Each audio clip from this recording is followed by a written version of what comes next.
There's a new lung cancer screening that could save her life. You stopped smoking. Now start screening. Learn more at savedbythescan.org. This is our very first ever Lead Safe Summit here in Greater Cleveland, and you are here. Give yourselves a round of applause.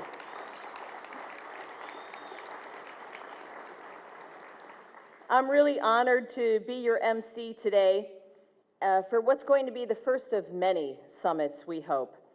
And this summit is hosted by the United Way of Greater Cleveland and the Lead Safe Cleveland Coalition. So let's all say thank you to them.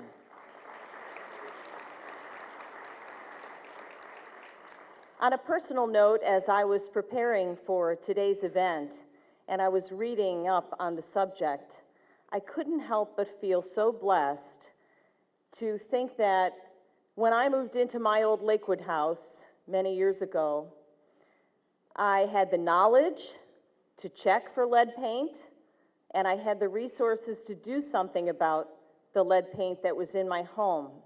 And I thought, how lucky and fortunate am I as a mother to be able to keep my child safe?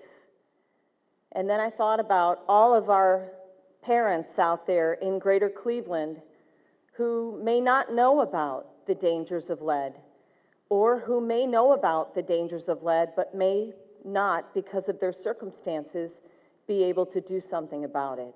And that's why all of us are here today, to do something about it for our children and to do something about it that's lasting and impactful for their children and their children and their children. It's so important. And I want to thank all of you for being here, because obviously you're here because you're committed to this cause and to making a difference. We had 500 people signed up to attend this summit, and that is amazing considering this is the first ever. So again, thank you very much for coming. It speaks volumes about how important this issue is. Lead poisoning and lead prevention. We can do this, Greater Cleveland. We can make a significant impact and change lives. Throughout the day, we're going to be hearing from some local and national experts about the effects of lead poisoning, and we're also going to find out what each of us can do to create a lead-safe Cleveland, which of course is our goal. We're going to hear from our nationally recognized keynote speaker, Dr. Mona Hanna-Atashi. She is a pediatrician. She is a professor, a public health advocate, a dynamite, really. She first researched, revealed, and made public the lead poisoning water crisis in Flint, Michigan, which we all heard about on the news. And over lunch, we're going to hear from a panel of experts from around the country, including Michigan, New York, Ohio, and Washington, D.C., and they're going to share their experiences, their lessons learned, and best practices for addressing lead poisoning issues and creating lead prevention plans, which we desperately need here in Northeast Ohio, and which we need all over our country. And now, it is my pleasure to introduce our first speaker of the day, Augie Napoli. He is President and CEO of the United Way of Greater Cleveland. As you know, United Way of Greater Cleveland is one of the hosts of today's summit. Ladies and gentlemen, please welcome Mr. Augie Napoli.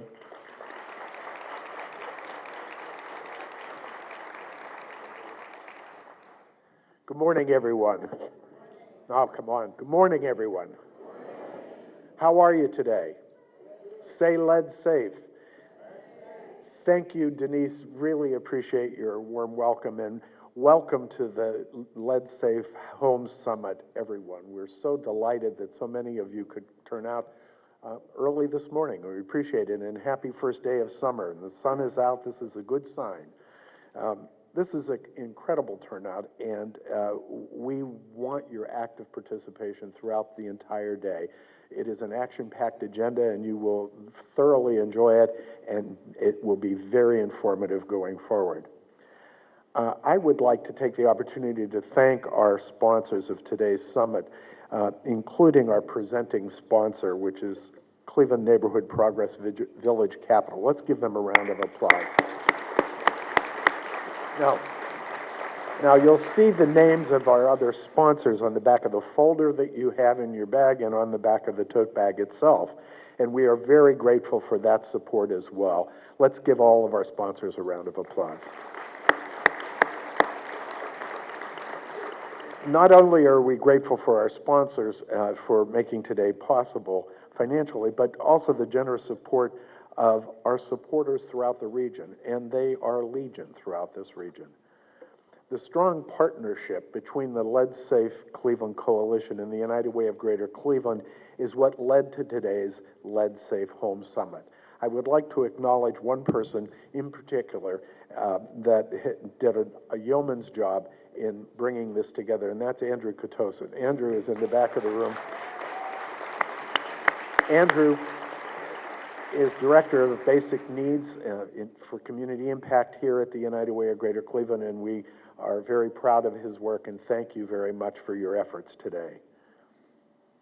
The Lead Safe Cleveland Coalition is made up of passionate members of the Cleveland community, including dedicated nonprofit leaders, public and private sector partners. The coalition is committed to eradicating childhood lead poisoning by advocating for and enacting meaningful changes to prevent the cycle from continuing generation to generation.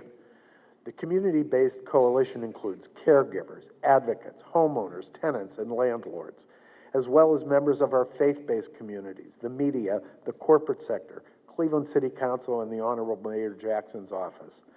If you're a member of the Lead Safe Cleveland Coalition, I'd ask you to please stand and be acknowledged so that we can recognize you for your support and your outstanding leadership.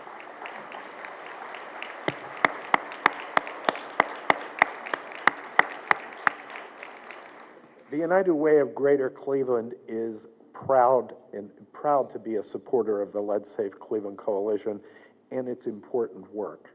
We have several members of the United Way board joining us today, including Sue Krantz, I see right here, Natoya Walker-Minor, Kim Pessis, I believe is here, I haven't seen her, and of course our board chair, Paul Dolan. Paul, please be acknowledged.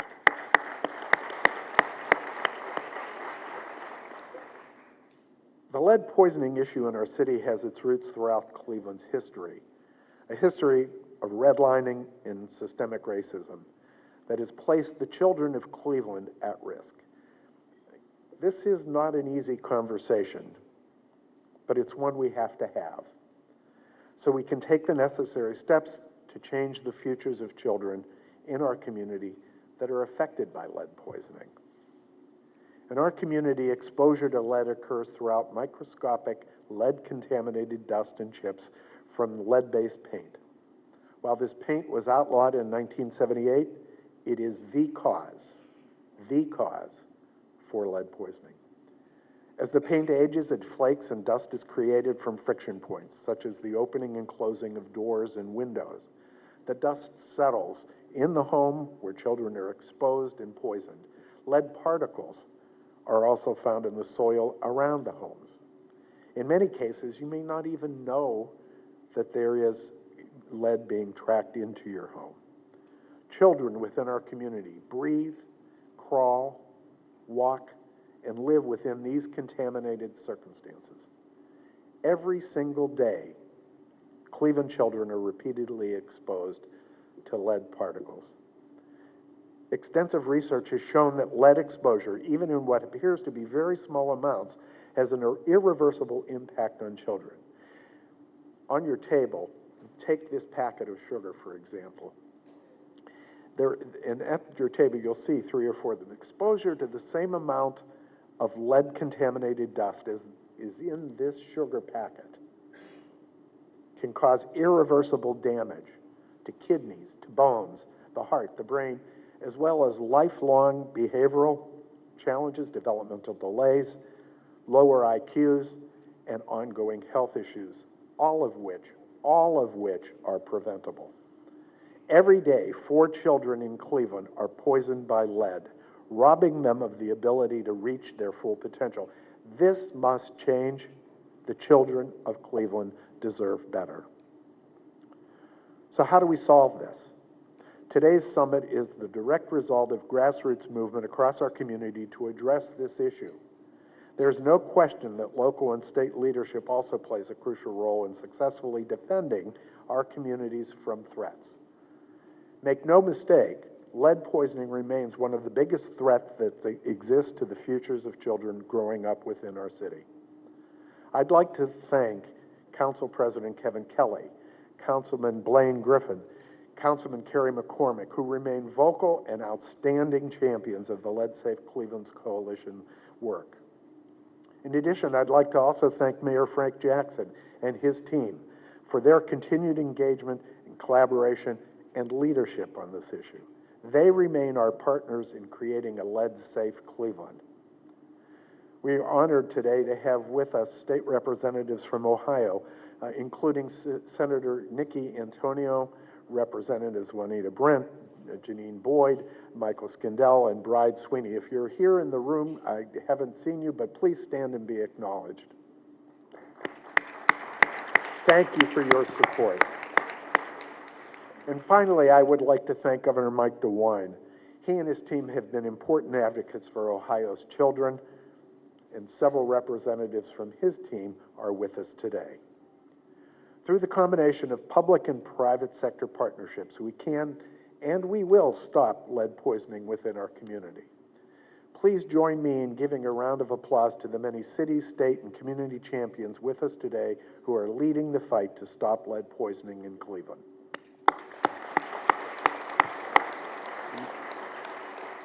And speaking of leadership, it's my distinct pleasure to introduce Council President Kevin Kelly, Councilman Blaine Griffin, who are tackling this issue hand in hand for our city and in our community.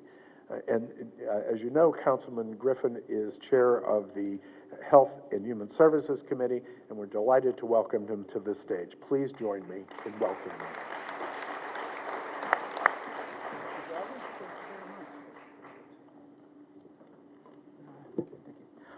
Thank you. It is really just heartwarming to see everybody here today. Despite, Augie thanked a lot of people, and I want to thank everybody again. And I just have to recognize there's so many people that are involved in this. You don't want to single anybody out, but I know my colleagues, Councilman McCormick, Councilman Brancatelli, have worked on this, put a lot of hours in this. But Councilman Griffin has really done so much heavy lifting on this, and it's really an honor to serve with all these people, and it's really great to have a colleague. And I think of all the choice I've made as council president, appointing Blaine to be the chair of Health and Human Services was amongst the better choices I've made. So thank you for that. But really, just when in our business, we talk about the concept of public-private partnerships. And quite frankly, it's kind of an overused term, so much so that it's kind of lost its meaning. But if you look around here today, this is more than a public-private partnership. This is a community partnership. This is a community of the philanthropic community, the healthcare community, the business community, the real estate community, government. Everybody came together because we care about an issue that's very important to all of us. And as I look around today, it kind of reminds me that when people judge Cleveland, a lot of people will say things like, Cleveland's really doing great, but a lot of times we're judging it by our buildings or our sports teams. And to me, if you look at those things, like those are great for the bones of the city. But if I look out here today and what we're doing here today, I mean, this really represents the soul of Cleveland, and that we're coming together to tackle an issue that is so important to our families, to our children, and the future of the city. So thank you, and do not think for 1 second that we are not paying absolute attention to everything that happens in these committees. There's this myth that we're on like recess or something for the summer. Blaine can tell you, we are going to work through the summer. We are going to continue on this issue. This is the top agenda item for Cleveland City Council. We will get this done. We will create a lead-safe Cleveland with all of us together. So thank you so much for everything that you've done for this cause.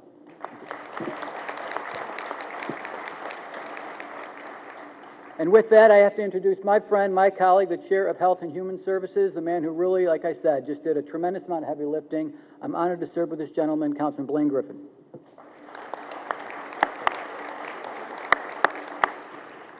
Thank you, Council President Kelly, and also thank you to the United Way and the Lead Safe Coalition for hosting this event. And thank you to you, because A lot of this work has been going on for years. I know people like Robin Brown, Kim Foreman, and others that have been working hard for years. There have been parents who have experienced toxic neglect in our community, and they have experienced lead poisoning from their children. And you've been experiencing this for years. But now, I want to say that I'm proud to sit here and look at so many people in this community that are committed to doing something about one of the most vexing and complex issues of our time to address lead poisoning in the city of Cleveland. You all deserve to have a round of applause as well. I'd also like to thank the council president. The council president, with his leadership, has made this the priority for Cleveland City Council to make sure that we do something that is meaningful, that we have systemic change, that we're in this for the long haul, that we do, as an old saying says, plant trees under whose shade we may never sit. They have long-lasting change. So we're in this for the long haul. We have legislation that we have introduced at Cleveland City Council to make sure that we have lead-safe housing in the city of Cleveland. And we're going to do whatever we can to make sure that we protect our children in the city of Cleveland.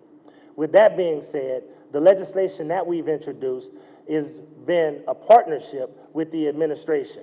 And I'm proud to say Mayor Jackson and his administration have stepped up to really make sure that this is also a priority of the administration as well. So we need to give them a round of applause.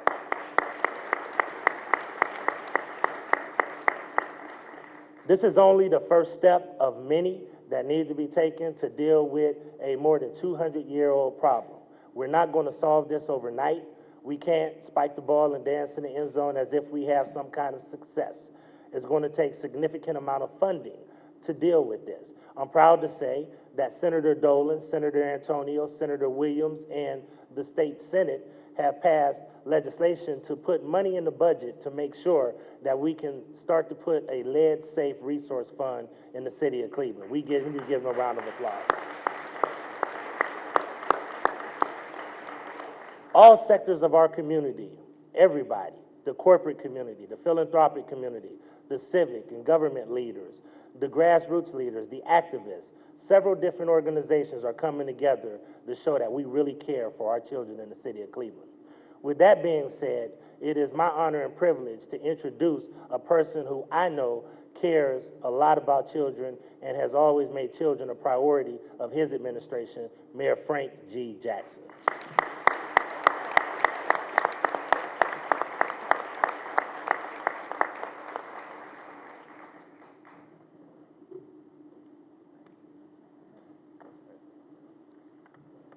Good morning. I want to welcome everyone to the Lead Safe Home Summit, and as was mentioned before, really thank United Way and the coalition for putting this on, and thank all the sponsors for helping to fund it. And you know, these kind of things don't happen without individuals putting in the work. They won't be up here talking, but they put in a lot of work, not only in terms of making sure this summit happened and that it would be successful, but also the work that was done in the committees that come up with recommendations that you'll hear about later. And that takes a lot of work, a lot of dedication, and a lot of time and passion and commitment. So I want to thank all of them. You know, everything that we've done in Cleveland and we've been successful at, we've done as a community, which means we didn't give anybody a back. Whether you were the public sector, the philanthropic, the private sector, everyone that has an opportunity and an obligation and a role to play has to step up in order to solve the problem that we present. And lead is that problem that we're presenting to this community today. And no one can take it back. No matter how difficult the decision may have to be made, no matter how contrary to the institutions that we represent it may be, we're going to have to do those things necessary in order for us to be successful, because as we partnership as a community in the public, private, and philanthropic area, we must then move to the institutionalization of that transition, of that reform, so that it just happens automatically. It's the culture of Cleveland. This is how we look at it. This is how we deal with it. And no matter who the mayor is, the council president, who is head of United Way, no matter who's the head of any organization, it is expected that we behave in a certain way in order to address this problem. So again, I want to welcome everyone.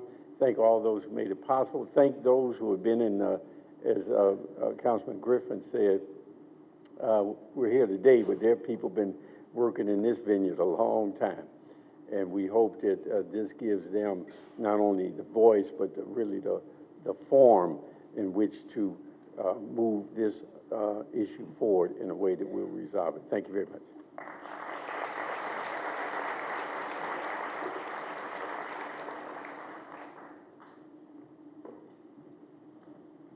Thank you so much, Mayor Jackson, Councilman Griffin, and Council President Kelly. Let's give them all a round of applause, because without them, it would be a major uphill battle. So we applaud your efforts, and we look forward to hearing more in the coming months. When's the vote? September? Probably August? Okay, we're going to keep watching the events. We're going to hold your feet to the fire. No, sorry. I'm not in the media anymore, so I won't do any of that. I'll just be reading along in the Plain Dealer about what's going on, and I'll be very happy when I see those funds appropriated. So we know that lead poisoning and this issue is not exclusive to Cleveland. I can tell I'm old because I need these readers. And by the way, I printed this in ginormous print and boldface, but I kind of still need them. We know that lead poisoning and this issue is not exclusive to Cleveland by any means.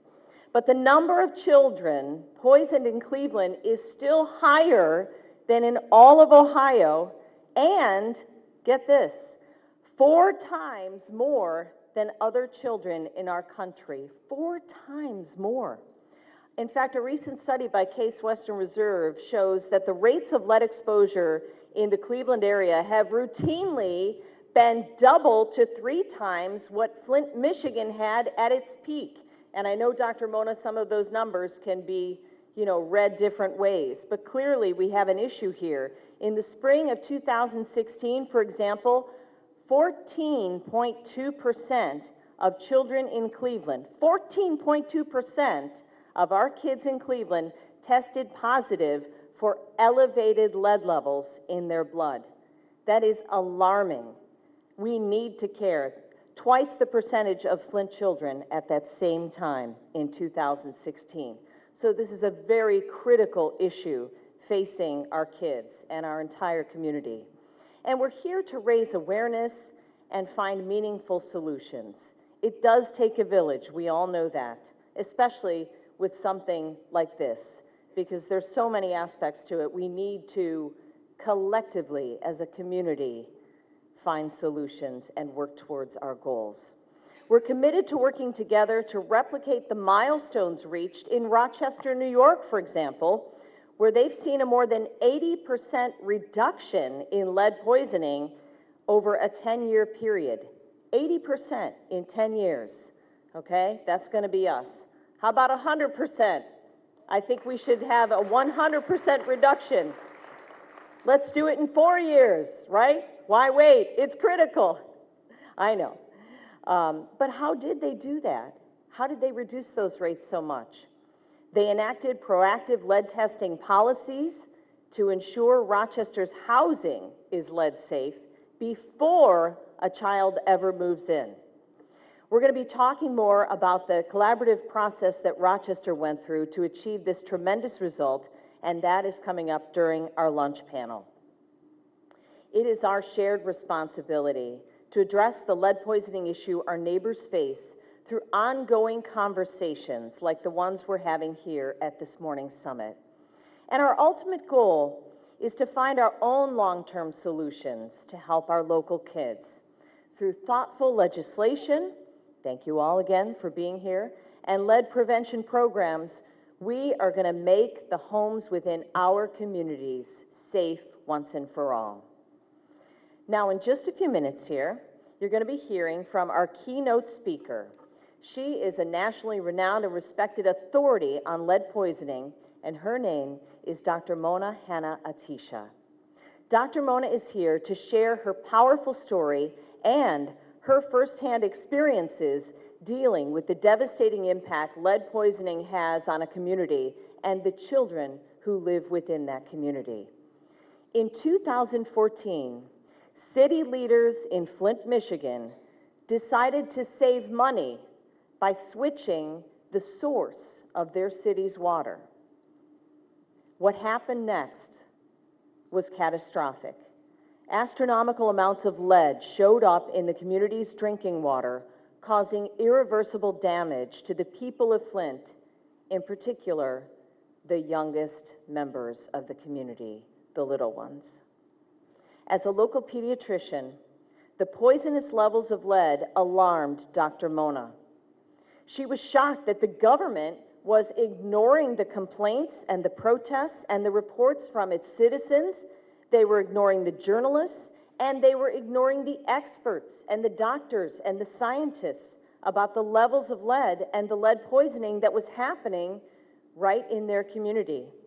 She knew that the only way to stop this would be to show the world the undeniable evidence that the Flint community was being poisoned. Her persistence, diligence, and research paid off. She has since been called to testify twice before Congress. She was recognized by Time magazine as one of the 100 most influential people in the world and awarded the Freedom of Expression Courage Award by PEN America. Dr. Mona's powerful book, What the Eyes Don't See, A Story of Crisis, Resistance, and Hope in an American City, is a dramatic first-person account of one of the most significant environmental disasters of our time and a riveting narrative of personal advocacy. You are all going to find a copy of Dr. Mona's book, named one of the New York Times 100 Notable Books of 2018, inside each of your tote bag that you got today. Dr. Mona has continued her groundbreaking work by creating the Pediatric Public Health Initiative, a model designed to mitigate the impact of the Flint water crisis. As founder and director of this organization, she combines community and clinical programs with childhood health policy and advocacy, as well as intense evaluation to ensure Flint's children have the best chance possible for a promising future. Ladies and gentlemen, please give a warm welcome to Dr. Mona.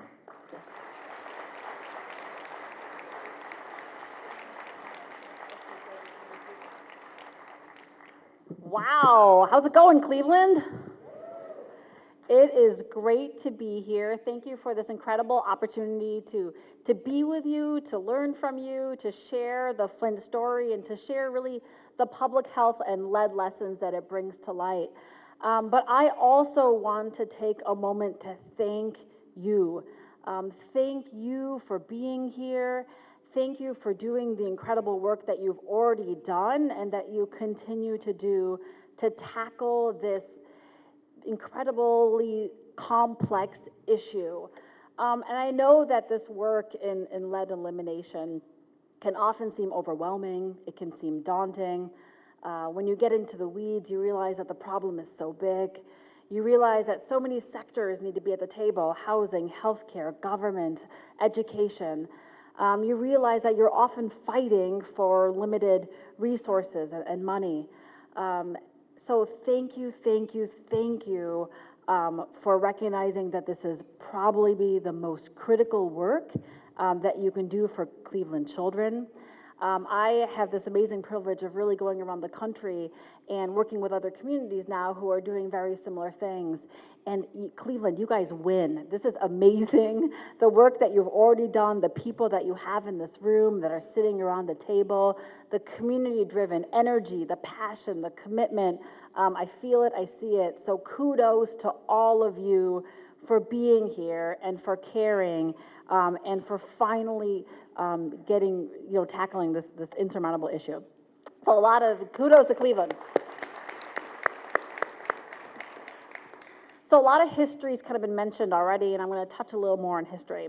So in 1967, reflecting on lead poisoning, a scientist named René Dubos warned that, in quotes, "The problem is so well defined, so neatly packaged, with both causes and cures known, that if we don't eliminate this social crime, our society deserves all the disasters that have been forecast for it." So that was in 1967. We have come a long way since 1967. Thanks to national policies, we've restricted the use of lead in gasoline and paint and in plumbing. And there's a beautiful curve that shows those national and state and city rates of lead poisoning have come down over the last few centuries. But we have yet to eliminate this social crime. We cannot claim this public health victory. Our collective work is unfinished.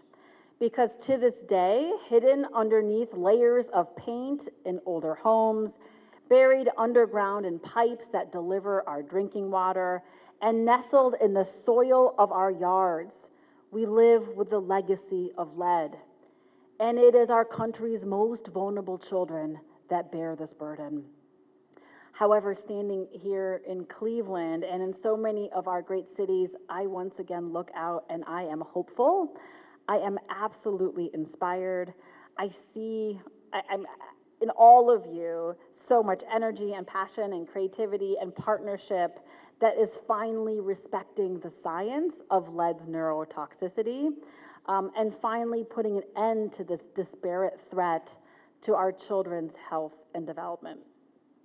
So we hear a lot about lead now, especially kind of after, Flint's national media attention.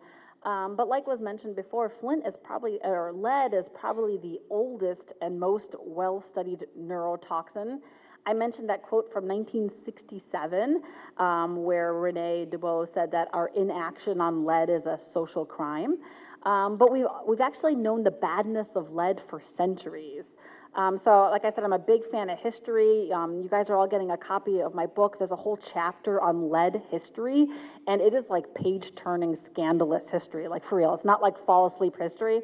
Oprah put this book on her summer reading list, and she said it had the gripping intrigue of a Grisham thriller. So like lead history is like thrilling. It's really crazy.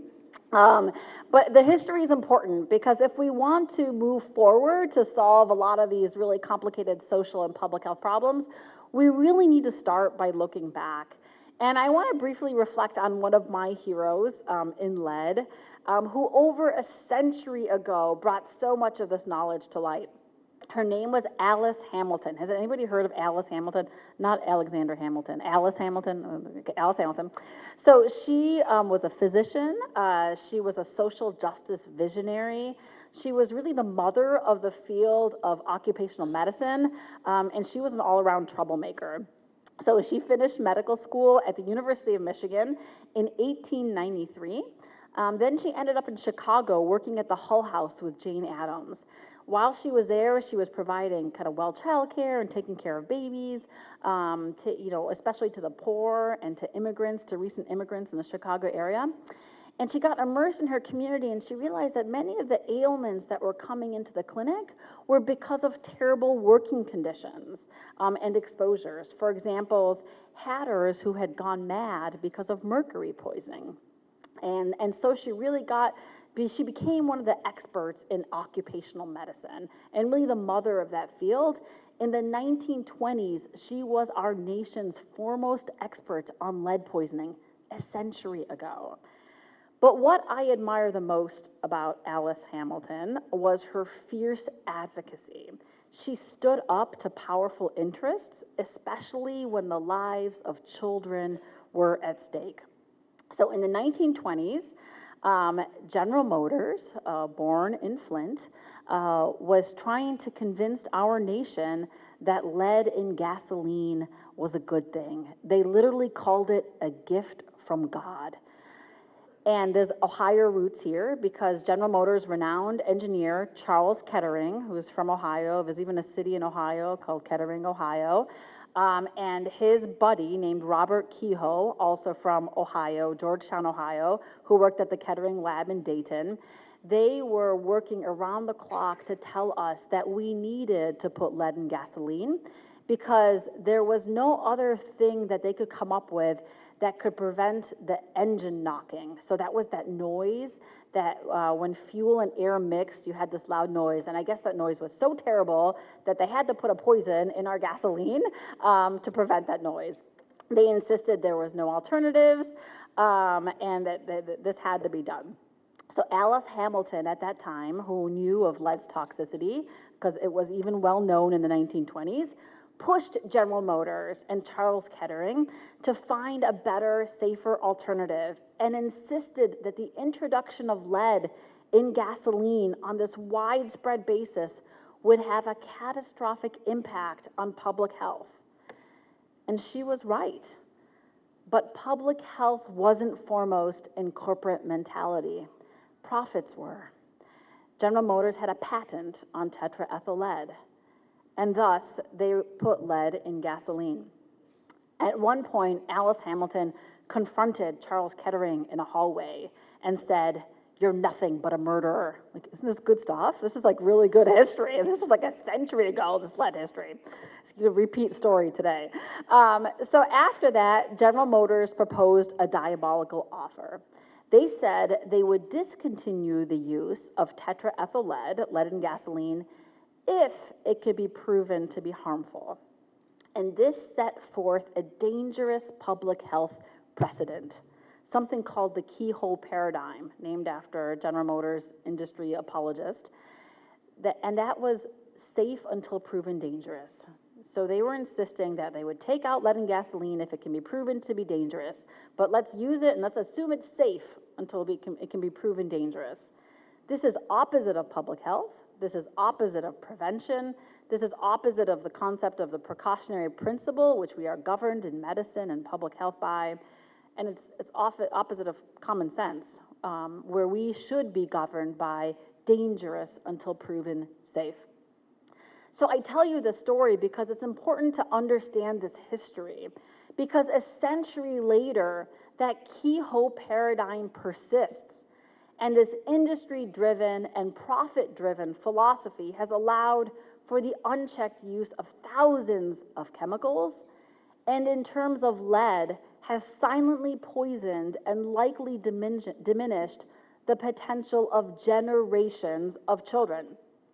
To this day, health officials and policymakers, almost like a knee-jerk reaction, continue to demand proof of harm before taking action, be it for lead or PFAS or endocrine disruptors or whatever that is not supposed to be in our environment, nor in the bodies of our children. And thanks to brave scientists like Alice Hamilton and many, many others who painstakingly provided that proof of harm, lead is no longer in gasoline and paint, and our children do have much less lead exposure than they used to decades ago. But we also now know that there is no safe level of lead, and that our focus needs to be on primary prevention, the detection and elimination of lead in our environments, rather than the continued use of our children as detectors of environmental contamination. And that's how it should be. That's how it should be all over. That's how it should have been in Flint, but that's not how it was. So by now, most of you know the Flint story. Unless you've kind of been in an underground bunker, you've heard about the Flint story. Anybody not heard about Flint? Okay, you've all heard about Flint. Great, I'll go sit down. Just kidding. So you know that the Flint story is this unthinkable tragedy of people and their children being poisoned by the most basic and necessary thing, our water. It is a story of what happens when the people in power care more about money and their positions than they do about keeping us healthy and keeping us safe. The Flint water crisis started about 4 years ago in April 2014 with a very simple push of a button. And we changed our drinking water source from the Great Lakes, which you guys also have right here, to the local Flint River. Flint was under state-controlled emergency management. Our democracy was corroded. Voices were no longer at the table nor being heard. And the goal of those emergency managers was austerity. It was to save money. Because evidently the water that we had been getting from the Great Lakes was now too expensive for this predominantly poor minority and near bankrupt city. And right away, it didn't seem right. Do you guys remember those pictures on TV of like the brownish water coming out of people's sinks? Like it looked like iced tea or like pop that was coming out of people's faucets. Do you remember those pictures? And for, I think, a lot of us, I think it would have been easy to think it wasn't true. Like maybe that was photoshopped, or maybe somebody really did pour iced tea through their faucet sink. But that was real. It was brownish, it was greenish, it was yellowish. It smelled weird, it tasted funny. We had bacteria in the water, and we had boil advisories, and then they added chlorine to kill the bacteria, and people felt like they were drinking out of a cup of bleach. Lots and lots of problems with this water. And it turned out that our water wasn't being treated properly. It was missing an important ingredient called corrosion control. And without that ingredient, our water was about 20 times more corrosive than the water that we had been getting from the Great Lakes. It was so corrosive that within a few months on this water, General Motors, who was born in Flint, still has plants in Flint, noticed that this water was corroding their engine parts. So think about that. Our drinking water was corroding engine parts, and they were allowed to go back to Great Lakes water. Yet the people of Flint who knew something was wrong were told to relax, that everything was okay, that everything was in compliance. Our water was so corrosive that it leached lead out of our plumbing and into our drinking water, and the levels were in the hundreds and thousands of parts per billion throughout our city. For perspective, recognizing that there is no safe level of lead, the EPA has something called a maximum level contaminant goal of 0 parts per billion. It's not enforceable. The American Academy of Pediatrics recommends a standard for schools and child care facilities of 1 part per billion. To date, there is no federal law that looks at lead and water in schools and child care facilities. Many of you have bottled water in front of you. That's regulated by the FDA. They have an action level of 5 parts per billion of lead in water. The EPA has an action level for a water system, which is not health-based, at 15 parts per billion, which is part of the lead and copper rule. It's also grossly outdated, hasn't been updated in years. And I think my lowest day in this whole story was when we found out that a home adjacent to the hospital for foster kids and abused and neglected kids had a lead level of 5,000 parts per billion. And we had a home, I think one of the highest levels I saw was about 22,000 parts per billion. This is like toxic waste levels. And to be honest, before all of this, I didn't even know about the possibility of lead being in water. Despite, as a pediatrician, caring for hundreds of children with lead poisoning in Flint and in Detroit, I didn't even know, I never even put it on my differential, which is like this long list we put together of possible causes of an ailment. My eyes failed to see what my mind never knew. I didn't even know what the word lead meant. Do you guys remember the elemental symbol for lead from chemistry? Pb. Pb comes from the Latin plumbum, which actually means plumbing. So the Romans, when they built their aqueducts and their pipes, they used lead plumbing. I actually was in Rome last week, and I went to Pompeii, and you can see the well-preserved lead pipes that they used in this ancient city. The strong theories that actually hypothesize the demise of the Romans is because they used so much lead in their plumbing. They also put lead in their food, which is not a good idea, like as a salt, not a good idea. So once again, we've known about lead for centuries. But as a nation, we were stubbornly slow to restrict the use of lead, not only in our plumbing, but in all sources. Lead in plumbing wasn't restricted until 1986 in our service lines, and wasn't restricted in our brass fixtures until 2014. Our pipes were so corroded, the folks at the EPA said it was like we were drinking through a lead-painted straw, and you never knew when a piece of that lead scale was going to come off those pipes into our drinking water and into the bodies of our children.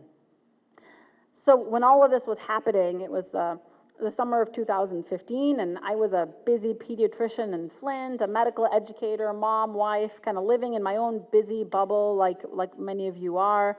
I was seeing patients who would ask me, is it okay for me to mix my baby's formula with this water? Is it okay to bathe my baby in this water? Are you sure we should be drinking more water than pop? Yeah, 8 glasses a day of water, are you sure?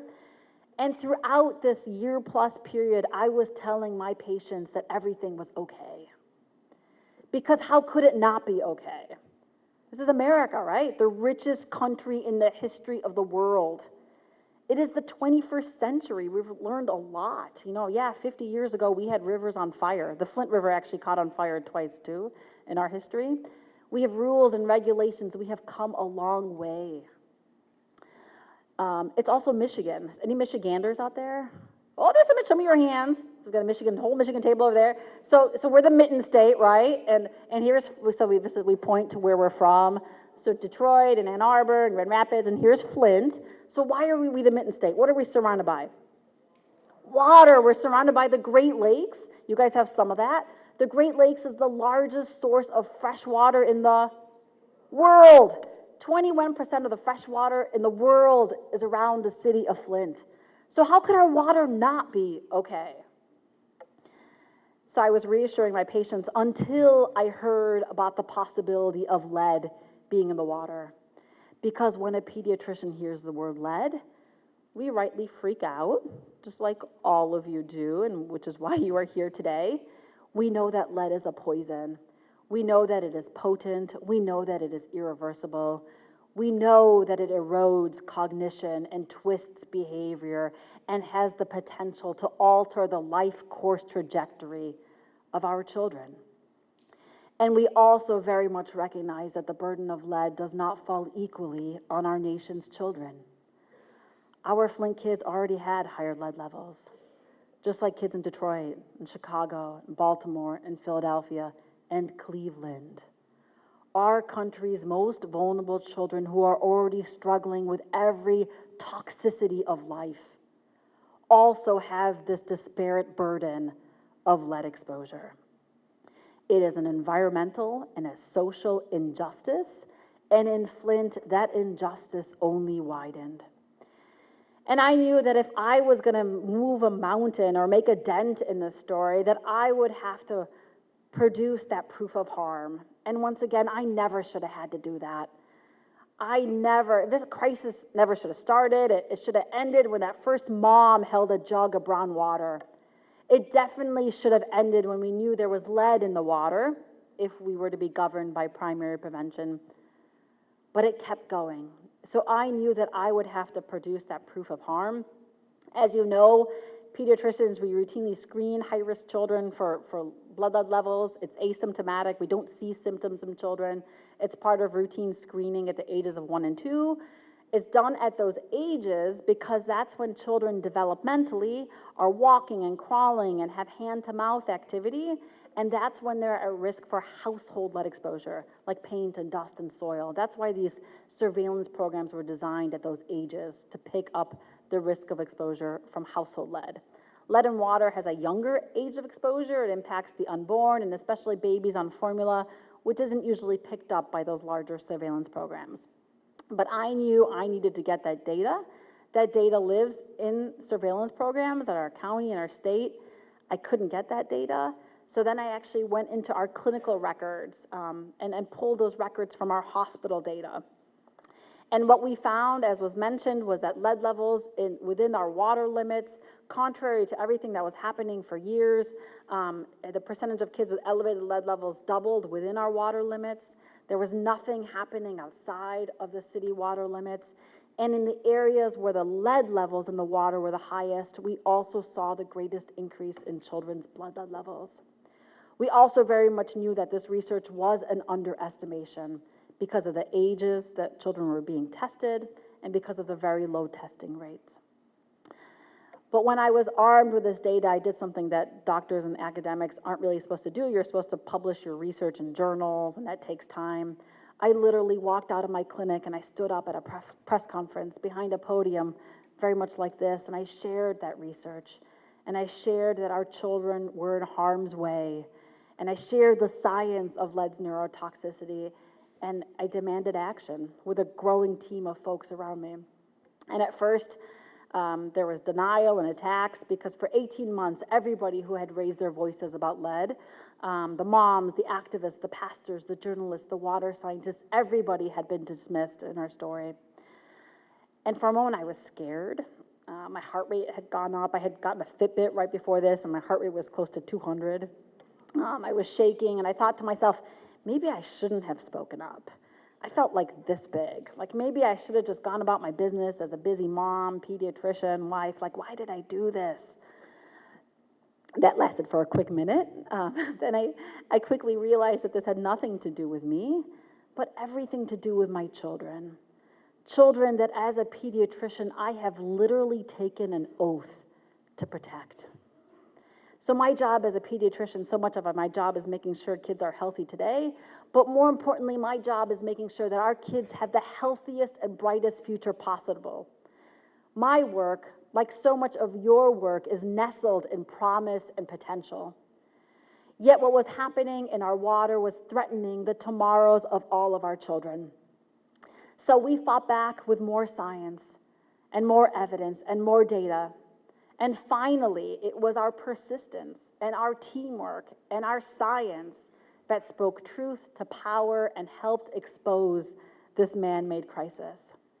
Within weeks, we were back on Great Lakes water, and since then, we have been building and sharing our model public health recovery. To this day in Flint, we're still on bottled water and filtered water, but for a good reason, because our pipes are being replaced. Those pipes were eaten up, they were damaged. In a few months, we will have replaced all of our lead pipes, and we'll be only the third city in the country that has replaced their lead pipes, and hopefully many more cities to follow. You know, we never should have been using a neurotoxin to deliver our drinking water. It's not a good idea. So we have a lot of work to do nationally in investment in the infrastructure to get rid of the lead from our plumbing. As you know, science was an integral part of what happened in Flint. Ignoring science was a cause of the crisis. Embracing science was how the fight to unravel our crisis was won. And we are now leaning on the emerging science of child development and toxic stress and resilience and brain plasticity to build a model recovery. Framing our crisis, which was more than about lead. We had a Legionnaires outbreak, people died from pneumonia, we had skin issues, but mainly it was also a crisis of trust. It was a trauma of trust. And the promise of science is how people and communities and the environment can benefit from science. And that is what we're trying to implement. We are doing everything we know how to tip the scales for Flint kids, from nutrition services to high quality education, especially early education, to healthcare expansion and Medicaid expansion and home visiting programs. The list really, really goes on of what we are trying to do to mitigate, to buffer, to limit the impact of this crisis. And we are also working upstream on the harder to see things that are critically important to make kids and families and communities healthy. Things like poverty mitigation and economic development, participatory democracy, and self-determination, restorative and environmental injustice to right the many historic wrongs. We've also launched something called the Flint Registry, which is funded by the CDC, to see how people are doing, to follow them long-term, to get them connected to resources. A big part of this registry is an initiative called Flint Lead Free, very similar to what you're doing, to look holistically at all sources of lead exposure, and to eliminate them before children are ever exposed. That's happening in part because we are able to replace our lead pipes, but we've also gotten resources from CMS, from Medicaid and CHIP, to investigate and abate homes of children on Medicaid and CHIP before they ever have an elevated lead level. So one example of an effort that we're trying to do to really focus back on primary prevention. And in a very data-driven way, we are working not only to improve public health in Flint, but really to shine a bright light beyond Flint. There have been so many ripple effects of what happened in Flint. We've raised the nation's consciousness on the broad issues of drinking water safety, but most importantly on the lingering legacy of lead and our gross underfunding of this issue and our undervaluing of our most vulnerable children. We've also raised the issue of deteriorating infrastructure, ongoing environmental injustices, where we continue to see those who are poor and minority disproportionately suffer the burden of environmental contaminations all over. And Flint has also raised the story of what happens when we deny science and the consequences of science and fact denial, which we also very much see today. But most importantly, the story of Flint shines a light fundamentally on our promise to all of our children. Because just like in Flint, there are kids across this country, Black, brown, white, rural, urban, who are waking up to the same nightmares as our Flint kids. The toxicities of lead poisoning, poverty, injustice, austerity, lost democracy, and stolen opportunity. The same situations that make zip codes one of the greatest predictors of life course trajectories. The same situations that ultimately fill our hospital beds, drop our life expectancies, and deteriorate our public's health.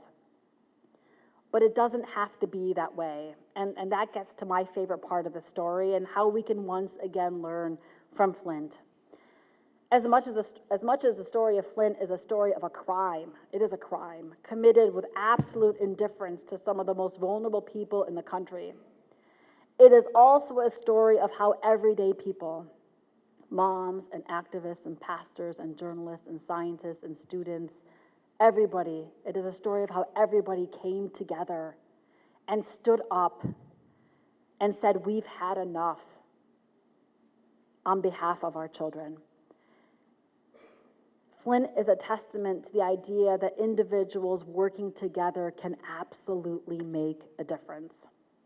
But more than that, it is about how each of us has a role to play and how each of us has the power to open our eyes and each other's eyes, no matter who we are, what we do, or where we live. So you guys all have a copy of my book. The title of my book is What the Eyes Don't See. It's the very literal. We don't see lead in water. We don't see the effects of lead. It's well known as a silent pediatric epidemic. Kids don't present acutely with symptoms of lead poisoning.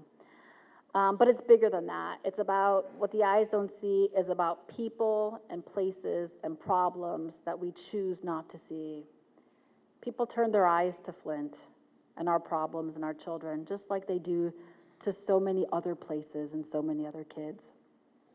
But I hope that this story is a rallying cry to remind us that it is our very civic and human responsibility to open our eyes, to stay awake and alert, to continue to ask questions, dig deep, be curious, to take action, to stand up for what is right no matter how hard and impossible it may be, especially on behalf of our kids.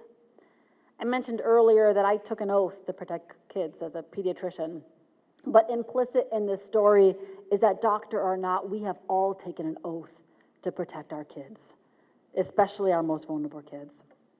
And when we do all come together in our many different voices, we can each be a piece of the answer. We can each work to solve the many problems around us, just like what you are doing right now, putting an end to a social crime. Once again, I applaud all of you. I am so absolutely impressed and inspired by what I see here today. Your work is critical, your work is important, your work is absolutely making a difference in the lives of Cleveland kids.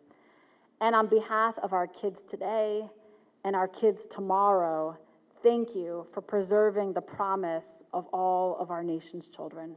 Thank you, guys.